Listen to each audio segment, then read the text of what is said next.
The younger brother was one that lived his life in prodigal or riotous living, one that was very free spirited, wasted all they had, went and became the employee of a citizen of a foreign country. Bible says that when he was down there with the pigs and eating the slop, he came to his senses, and then he decided, I must go back to my father. And then what was the father's response to the son? Did he accept him? Yes, he did. And what did he do for his son? He gave him the fatted calf. He threw a party with his friends. He put the ring on his finger and says, "You are again my son." Again, the younger brother wanted to be nothing more than a hired servant. He thought that he had lost his right as son. Came back and he wanted to be a hired servant of his father. His father said, "No, you'll be my son." And then the father said that he who was lost now was found, and he who was dead is alive again. Verse 24. And so therefore they began to be married. Luke 15, verse 24. Now, and all these things about sandals on his feet, ring on his hand, fatted calf here to kill it. All these things are celebratory things. And then the elder brother, verse 25 to 32, is now his account. And the older brother was one who was not really a fan of how the whole situation was handled. And so we see from the account that there is going to be a degree of selfishness. Both parties had selfishness, the younger and the older. The older, though, is going to have also a degree of contempt for his dad, I think even for the brother to a degree. The older brother is going to have a lot of personal issues, and we're going to pull out a few of those as we go through the lesson. Now, one of the things, though, is that the brother said in verse 24 beginning, for this, well, the father said, this my son was dead and is alive again. He was lost and is found. And they began to be married. Now his older brother, his older son, was in the field. And as he came and drew near to the house, he heard music and dancing. So he called one of the servants and asked what these things meant. Verse 27, Luke 15. And he said to him, your brother has come. And because he has received him safe and sound, your father has killed the fatted calf. But he is angry and would not go in. Therefore his father came out and pleaded with him. And so he answered and said to his father, lo, these many years I have been serving you. I have never transgressed your commandment at any time, and yet you have never gave me a young goat that I might make merry with my friends. But as soon as this son of yours came, who has devoured your livelihood with harlots, you killed the fatted calf for him. And he said to him, son, you are always with me, and all that I have is yours. It was right that we should make merry and be glad, for your brother was dead, is alive again. He was lost and is found. Now, what do you notice about the older brother? What was his main complaint?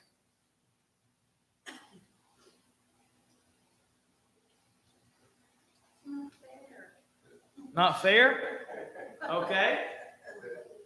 Yeah, Dad never, I guess you'd say really appreciated, in his mind, he never really appreciated what he had done and stayed here. So, that was one of his main complaints. He never got a party thrown for him. Yeah. Never felt appreciated or had his own party thrown for him. What you got, Ted? Maybe he felt like I should be in some form of fashion rewarded. Yeah, I should be rewarded for never breaking your commandments. All right. Like then the other three things. We wrote. We had symbolic meaning in the rain. We had symbolic meaning in the shoes. We had symbolic meaning in the fact that Dad went to him before he could even get to the place. Yeah. Yeah. He clothed him like the true inheritor. Like the ring represents authority. Yeah. And the robe of Christ was clothing us, Okay. and shoes meant freedom. Freedom. Know that about the shoes. He didn't have shoes, but Yeah, right. he lost his shoes. He walked over home there. It's back in the old days, you go down upside downward and backward with the snow, you know. But I don't know if he didn't have shoes. I mean, you would imagine, because he lost all that he had, didn't he? So I mean, he lost. I don't know. We know that the feet were seen as one of the most despised things that a servant should do, and yet here's a father doing it. So, maybe some degree of that could be mention there of the father humbling himself to the son. That's kind of how I've thought about it, because when you look at the father's response to the son and how he would have had a degree of humbling himself, because he didn't have to present him any of that stuff. He could have had the same mentality as the older brother did. You did all this stuff against me. You took all that I had and ruined it. Now we know that the father did that out of goodwill to his son. The son asked for it. His father gave it to him, and he went out. He did with it as he pleased. And as he come back home, and you can expect him to kind of be mad about it, but he wasn't, was he? Yeah. What you got, Horace? You see a whole lot in it. Okay. The older son didn't look at the fact of all the security he had because he didn't choose to do the same thing his other brother did. All of the stability he had because he was there to work and still benefit from everything that was there. That was eventually would be his, which his father told him. And then you could see where he was very kind of selfish because, okay, what is one party for a son that lost it? He's kind of, like you say, he's actually, the dad is glad that he came back. So he didn't have any need to even have any problems to see that older son had any problem until the older son brought this up concerning his brother. Yeah. So see, really, that there for me is very important. Even to us, we learn that from this because it teaches us how to not take for granted what we materially have that's right there for us, and then we don't need anything else. Yeah. And then, okay, we go back and look at the younger brother. And the scripture said, when he came to his senses, he realized he had more at home than some of the servants. That's what led him to come back. Yeah. If he had to go all the way to the bottom to come back. Right. He had enough courage to go back. He could have chosen not to come back. It just dealt with the consequences. But True. he felt the need to come back. And then the dad did probably what any parent would do. He was glad to see him. He reinforced the fact by giving him all of that because when he came, he probably was in the mess. Oh, well, yeah. Yeah, well, we know that he was. Yeah, he was in the mess. Yeah. Yeah. That was, and then looking at the way parents are, That was something his dad automatically had to give him to come back to the love he had for him because he was his son. And that's what he told him. He said, you know that last verse? You know, where he told him that his son was lost. And now he found, that's why he did what he did. Mm-hmm. So see, that's really the problem. The older brother didn't, he took for granted all of the blessings he had there just because he was dedicated.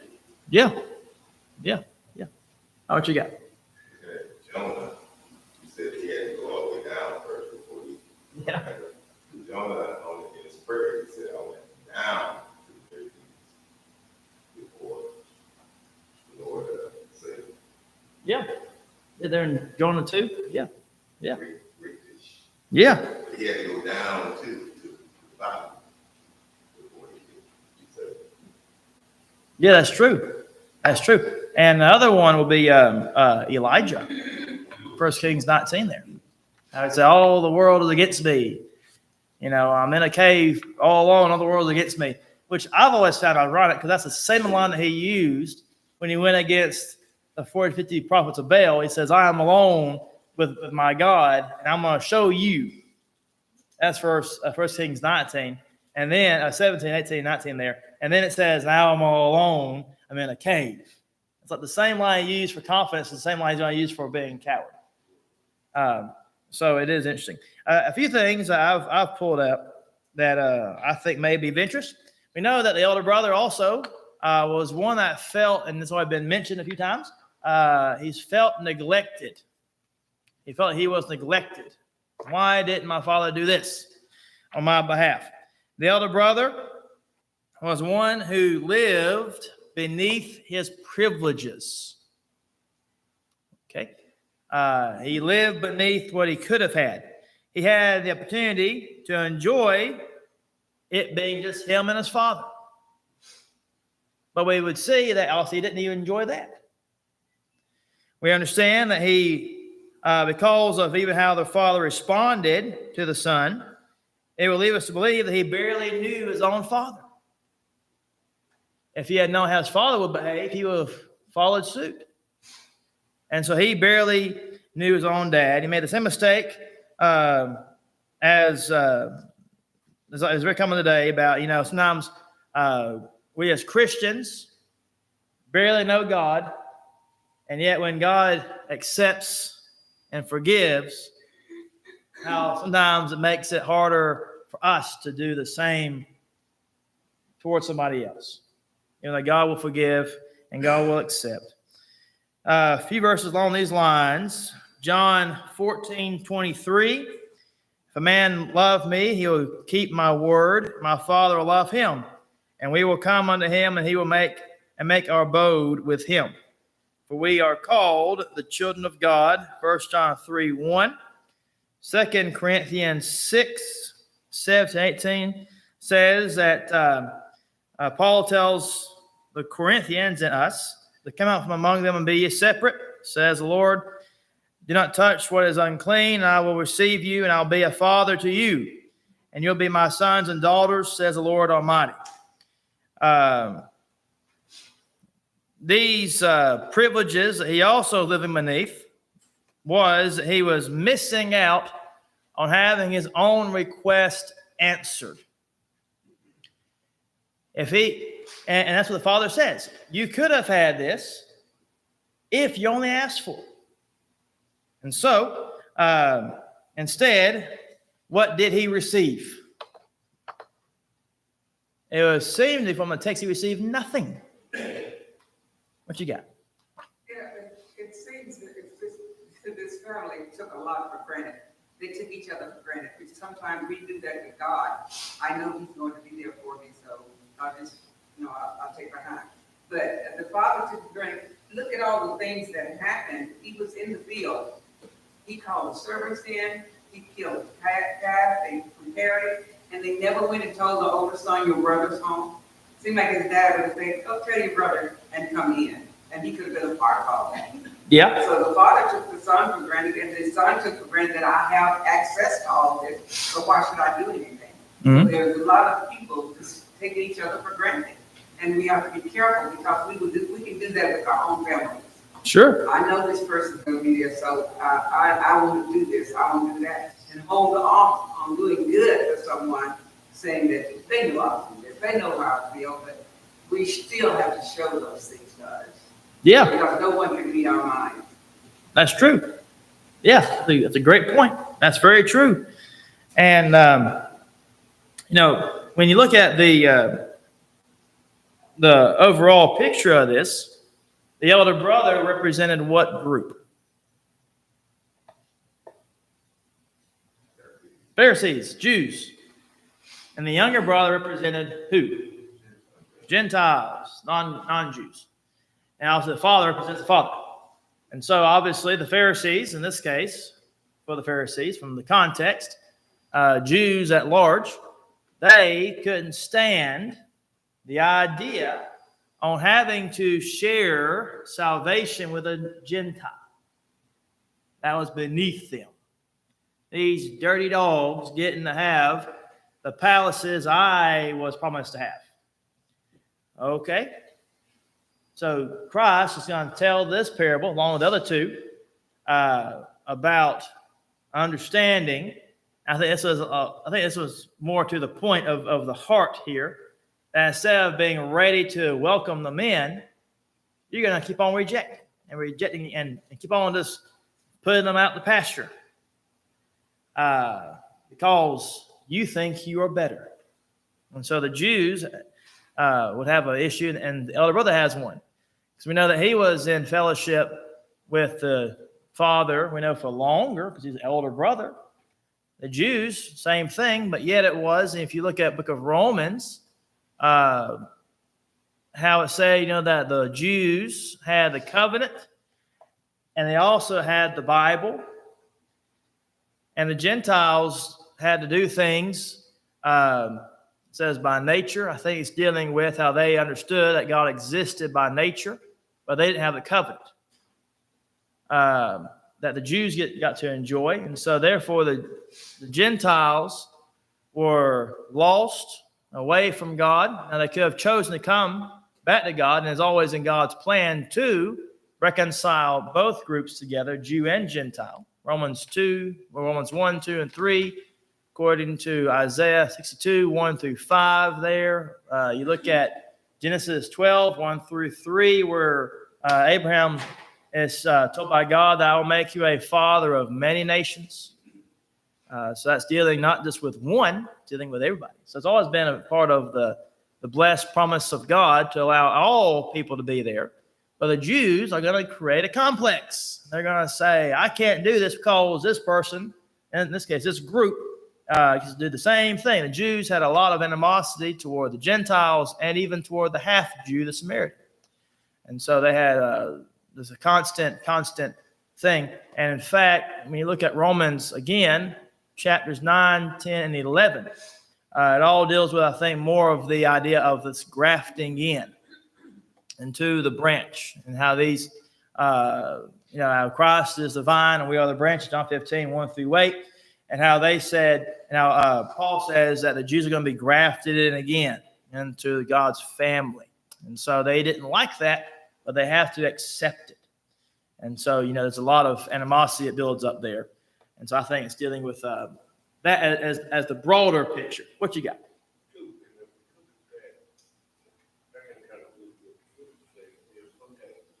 If you go back and look at all of this, okay, when the younger son went to the dad, okay, he get to the after dad, okay, give me what I deserve from you before my inheritance.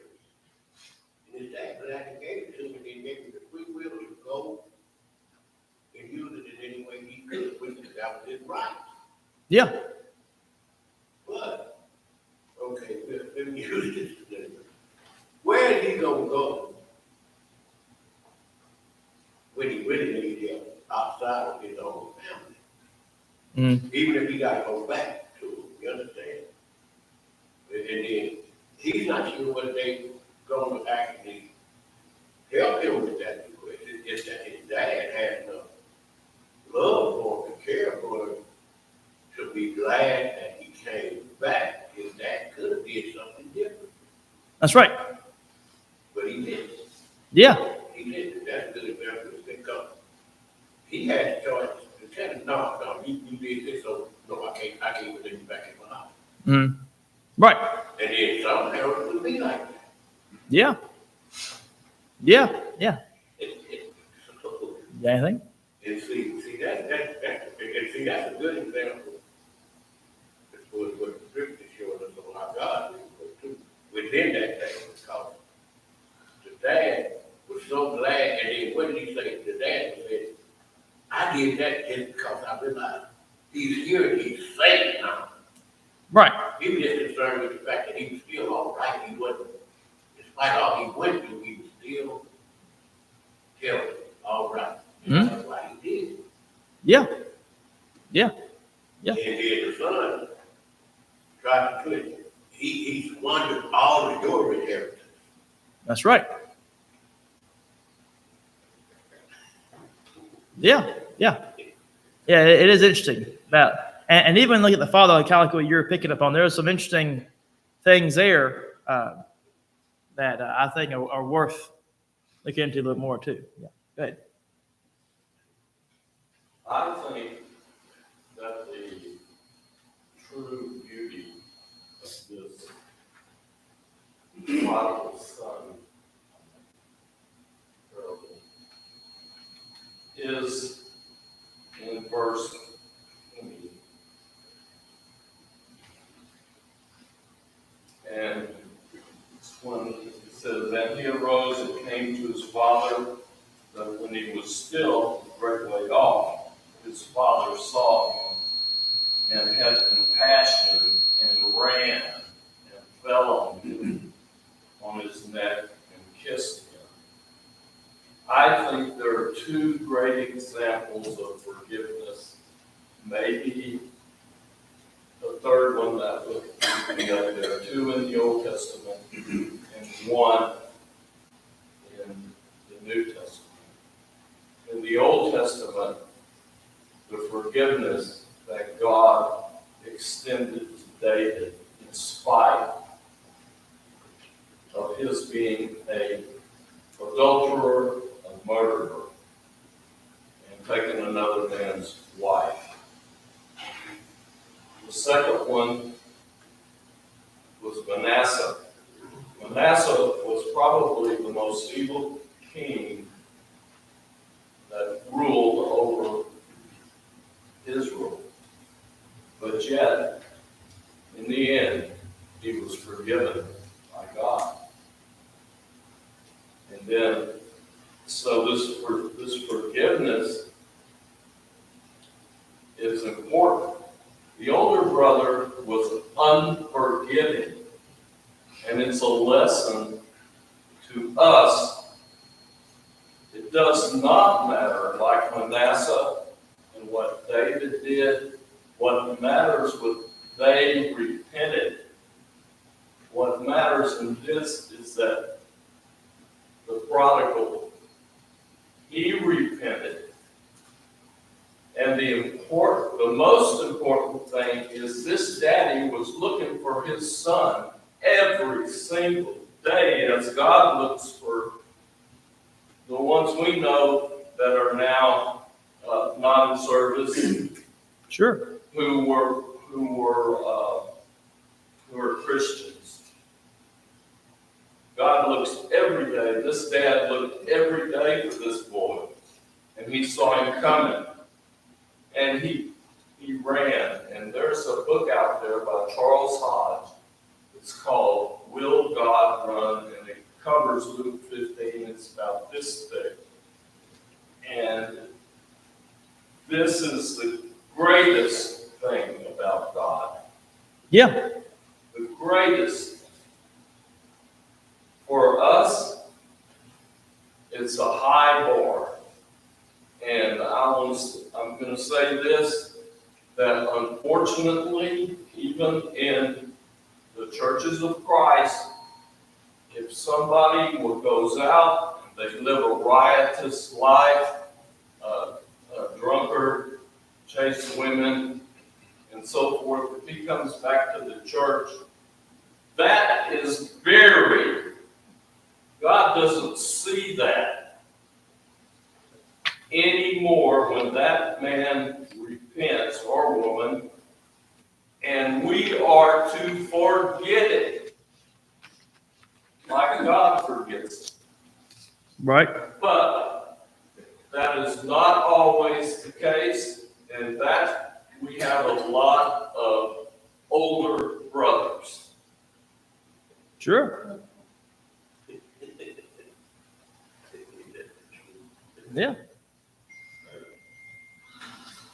All right. Good. There was a Jeffrey Dahmer, have you heard that name? Jeffrey Dahmer? Yeah. Yeah. I was told that he came to Richard right before he died. He did. Yeah, he did. Yeah. Yeah. One of the nation's most people to love to hate. And yeah, he I think he watched In Search of the Lord's Way program a lot, and he began to read a lot of material. I want to say Phil Sanders was the one that did a lot of things with him, and then another man who was the prison minister around. I don't think he's at that jail. I think he's around. Got in there and he baptized him, and then my understanding is Dahmer even baptized a few.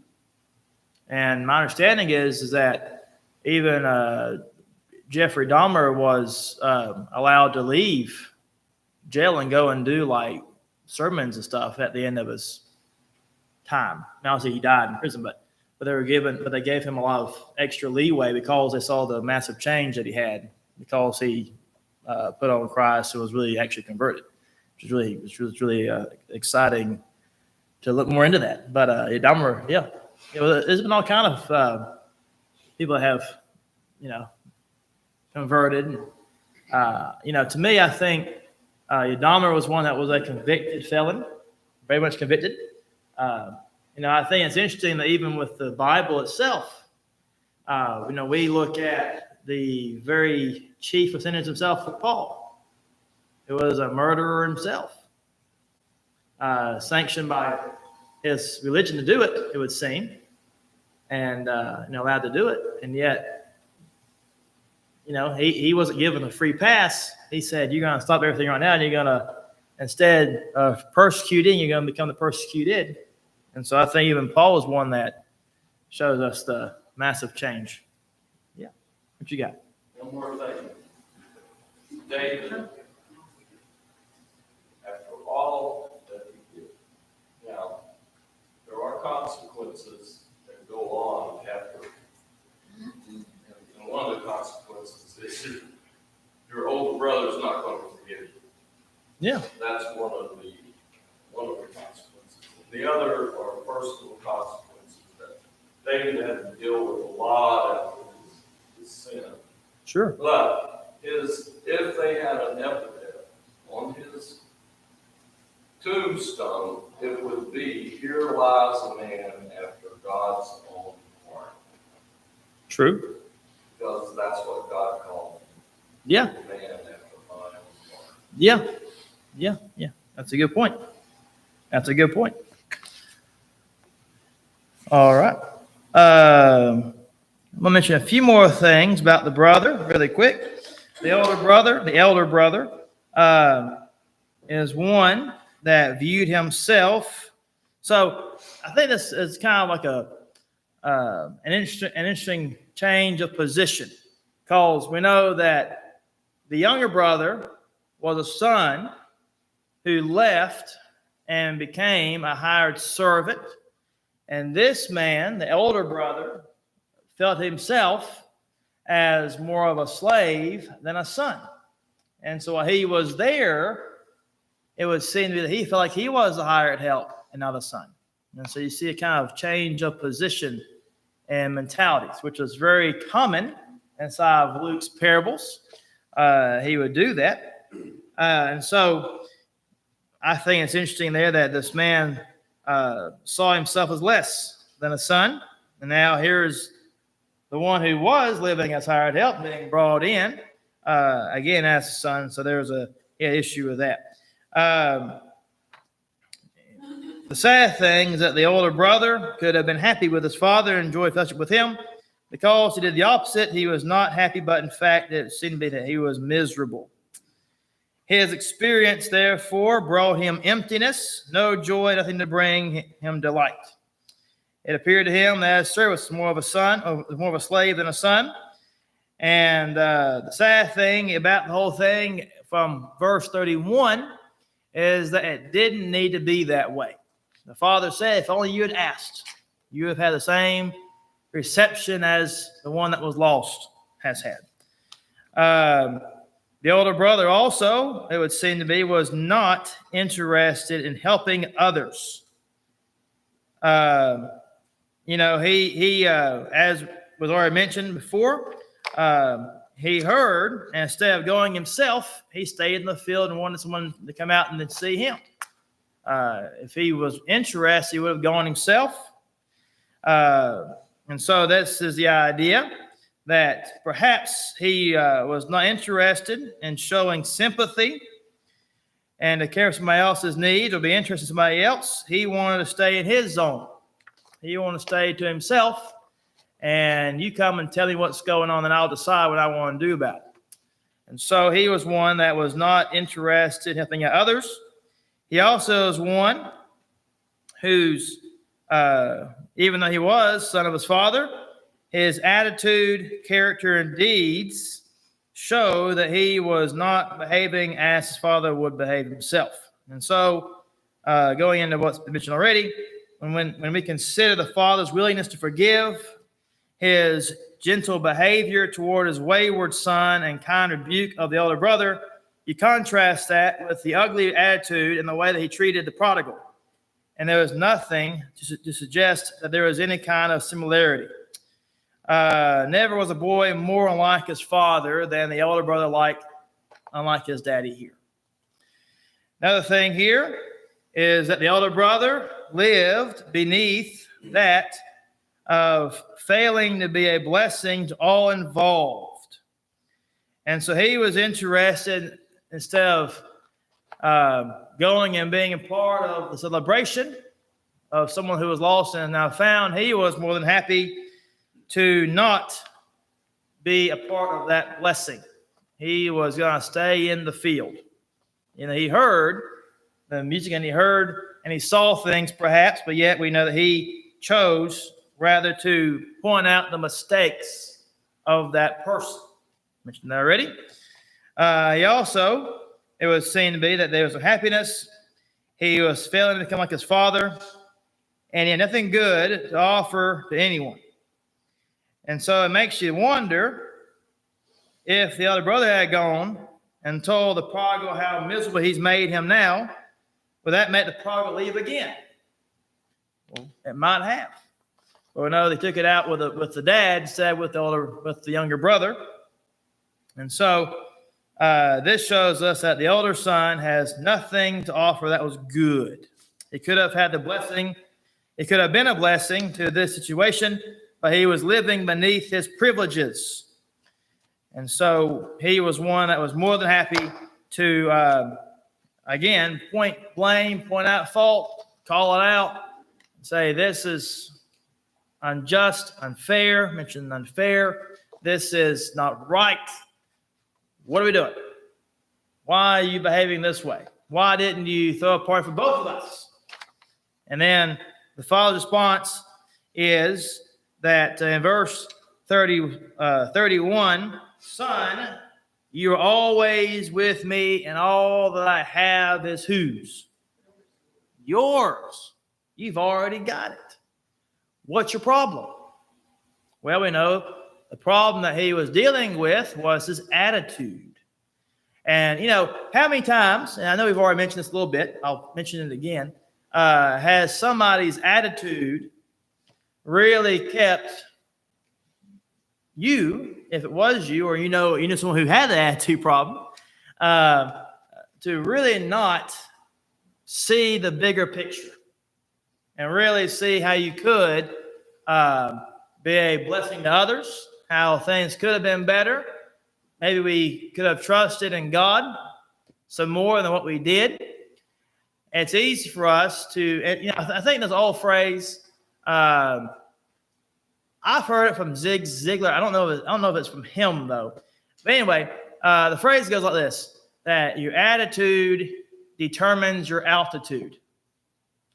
And so how high you want to go is all about how your attitude is. If you want to have a low attitude, have one that's all about selfishness and how I've been wronged, I'm a victim of society, or whatever else may be, as this man probably is looking at, his attitude is going to keep him down low. All these things that he could have had, he's saying, I'm just not treated the right way. Well, and the Father says, well, you've already got it. What are you waiting for? What else do you need? You already have everything that this man didn't have. Well, he lost it, and you have everything. What are you waiting for? And so I think it's the idea here of just the mentality. It's the attitude behind it. And, when you look at us as Christians, I think it's very easy for us to develop an attitude of maybe more negative things, to be the one that is kind of like the quick to give up attitude. Might have an attitude that might be more complacent. It won't change if I do anything anyways. May have the attitude, in this case, of apathy, where I don't care at all, and I'm going to be so apathetic that I'm not going to care to an extreme point, where when I see another person enjoying good things, I'm going to be inwardly torn up about it. And so then you have what's been called one of the Bible's most difficult commands, found in Romans 12, where it says to weep with those that weep, and to rejoice with those that rejoice. And it's easy for us to weep with those that weep with us, and not only rejoice with those that rejoice with us, but how many times have you seen that somebody is going to rejoice when you are weeping, and someone else is going to weep when you are rejoicing? And so that's why it's called one of the most difficult commands of Christian living, is the idea of actually having the appropriateness to rejoice in times of rejoicing and to weep in times of weeping. And so this brother did not understand the assignment. He's one that was more than willing to pull blame, call fault, and see, what have you been missing out on me? And the Father says, all I have is yours. Nothing. And so he was living beneath his privileges. And so when you think about this, sometimes he felt as though he wasn't being answered. Well, sometimes the Bible does say in James 4, verse 3, that we can actually ask things amiss in our prayers. That means in the very imagery in James 4, verse 3, portrays somebody who has an empty basket next to a stand full of food, and you wait for the food to fall into your basket. Will it happen unless you do it yourself? No. That's the idea. That's the imagery side of the Greek there of asking amiss, is that you have all of these desires ready to be filled, and it's going to keep you empty because you're not putting in this case, it would be like the fruit of the Spirit. Putting in those wholesome things that really do go into your actual spiritual nourishment, and eating, meat of the word, milk of the word, all those things are important. And so instead, you're going to sit there with your empty basket. And that's kind of sad, isn't it? And so, and still be hungry later on because you didn't get anything that's going to fill your soul. And so this one is one that lived beneath his privileges. He knew he could have had it, but he chose rather to have a fit rather than go and enjoy the family. Okay, I've got 1 minute. Is there anything else about this section here that y'all want to bring up? Observation? I knew you had your hand up. What are you going to say? Did you have your hand up? No, you didn't? Just flexing muscles? All right.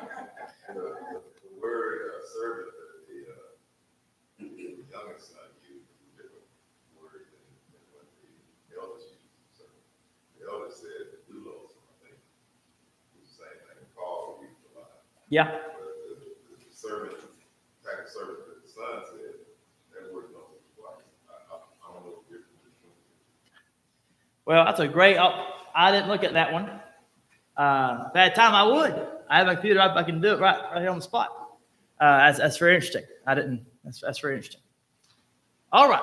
Well, we'll stop, and I think we're right on time. Is what I've got. Got 10:15 on the dot. So thank you for being in class today. Appreciate y'all very much. And so next week, the next parable I've got on my list is Luke 16. And that's the unjust steward. And so we'll look at that next week. Thank you very much for being in class today, and we'll have worship here in a few minutes.